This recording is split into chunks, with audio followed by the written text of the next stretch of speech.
Hello students. इस video में class 12 physics chapter 1 का क्वेश्चन नंबर 13 सोल्व करूंगा।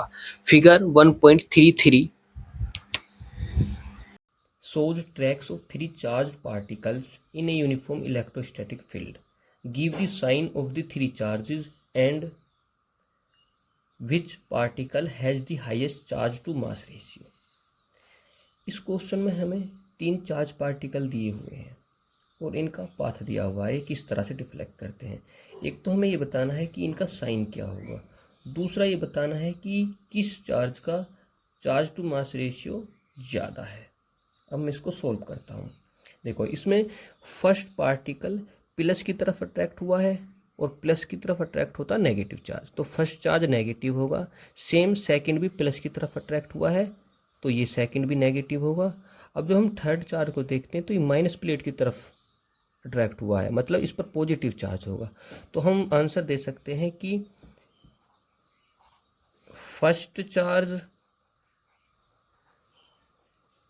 Is negative, second charge is also negative, third charge is positive. अब बात करते हैं हम सेकंड की, which particle has the highest charge to mass ratio. तो हमें ये बताना कि इसका चार्ज टू मास रेशियो ज़्यादा है। तो ये चेक करने के लिए हम देखते हैं कि जो ये हमारा डिफ्लेक्शन है, क्या चार्ज टू मास रेशियो के साथ इसका कोई रिलेशन है। देखो, हम अभी कैलकुलेट करेंगे, ये वाई में डिफ्लेक्ट हो रहे हैं, कुछ चार्ज पार्टिकल ऊपर की तरफ जा रहे हैं, कुछ नीचे की तरफ जा रहे हैं। अगर वाई में डिफ्लेक्शन कैलकुलेट करें तो मान लो वाई में जो इनका डिफ्लेक्शन हुआ है वो वाई हुआ है।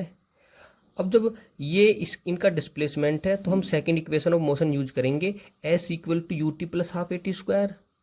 तो Y equal to U in Y multiply T plus half A T square. अब ये जो चार्ज पार्टिकल है इनका एक्स में तो वेलोसिटी है, लेकिन वाई में इनकी इनिशियल कोई वेलोसिटी नहीं है। ये यहाँ जाकर बेंड होते हैं, मतलब वेलोसिटी जो वाई डायरेक्शन में वो बाद में आती है।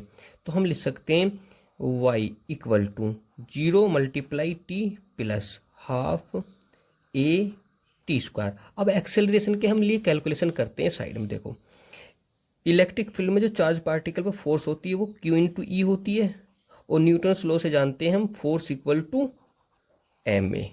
अब यहाँ से अगर हम ए कैलकुलेट करें तो ए इक्वल टू आएगा Q E over M.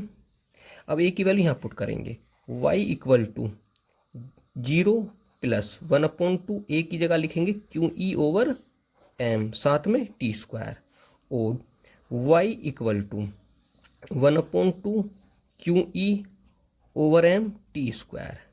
Y का मतलब डिफ्लेक्शन, प्रोपोर्शनल टू, देखो 1/2 को कांस्टेंट मान लो, इलेक्ट्रिक फील्ड यहाँ पर कांस्टेंट है, टाइम जो भी वो फिक्स है, तो हम लिख देंगे Q over M.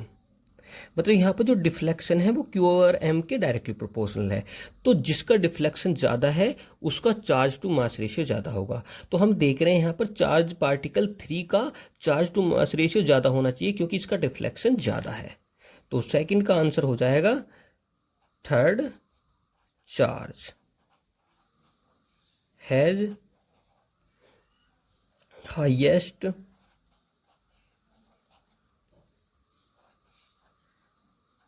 Charge to mass